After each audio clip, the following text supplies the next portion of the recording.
পর্যন্ত দিনের পর দিন কোর্টে তারিখ পে তারিখ হচ্ছে। আমরা মিছিল পে মিছিল করব, উই ওয়ান্ট জাস্টিস। আমরা জাস্টিসের জন্য রাস্তায় থাকব। আজকে ছাত্র যুব মহিলাদের জমায়েত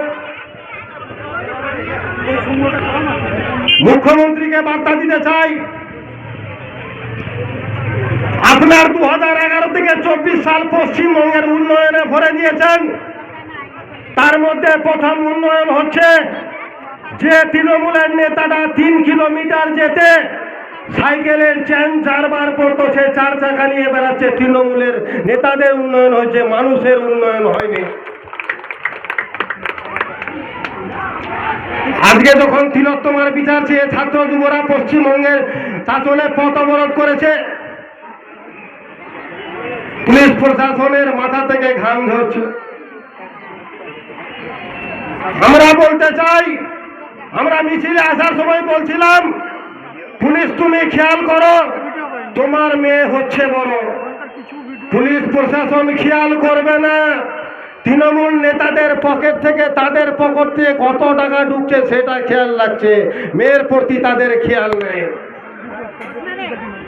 আজকে পুলিশ প্রশাসন প্রথমেই বলল তিলোত্তমার আত্মহত্যা হয়েছে, তৎপর ভাবে তার মরদেহকে নিয়ে যাওয়া হচ্ছিল তা দাহ করার জন্য।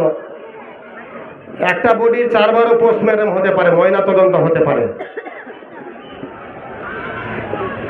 আজকে পুলিশ প্রশাসন এবং তৃণমূলের সরকার মিলে মানুষকে বোকা বানানোর চেষ্টা করছে। মুখ্যমন্ত্রী বলছে 1 মাস পেরিয়ে গেছে, দুর্গাপূজার ক্লাবে টাকা ঢুকে গেছে, তোমরা আবার আন্দোলন করছো, আন্দোলন থামিয়ে দাও, আন্দোলন করা যাবে না। 1 মাস তো হয়ে গেল। মুখ্যমন্ত্রীর উদ্দেশ্যে ছাত্র যুবদের বার্তা, তিলোত্তমার বিচার না হলে তিলোত্তমার বিচার আপনাকে বাঁচতে দিবে না, আর এসএফআই ডিওয়াইএফআই আপনাকে মরতে দিবে না। যতদিন পর্যন্ত তিলোত্তমার দোষীদের ফাঁসি না হয়, আপনি দোষীদের বাঁচানোর জন্য, রাজ্যকে বাঁচানোর জন্য 21টা উকিল করেছেন সুপ্রিম কোর্টে। আর ধর্ষিতার হয়ে যিনি লড়াই করছেন তিনি একমাত্র পশ্চিমবঙ্গের লয়ার বিকাশ রঞ্জন ভট্টাচার্য, বাপের বেটা হয়ে লড়াই করছেন। এই বুদ্ধবাবু জ্যোতিবাবুর বাংলাতে দাঙ্গা লাগিয়ে রেখেছেন মমতা ব্যানার্জির সরকার। কিছুদিন আগে তৃণমূলের চোরেরা হরিশ্চন্দ্রপুর মিছিল করছিল, মমতা ব্যানার্জির ফাঁসি চাই। মনে রাখবেন, যতই আপনি মিথ্যে বলুন, সত্যিটা কিন্তু আসল বেরিয়েই আসবে। কারণ মমতা ব্যানার্জির ফাঁসি চাই, তৃণমূলও চাইছে মমতা ব্যানার্জির যেন ফাঁসি হয়।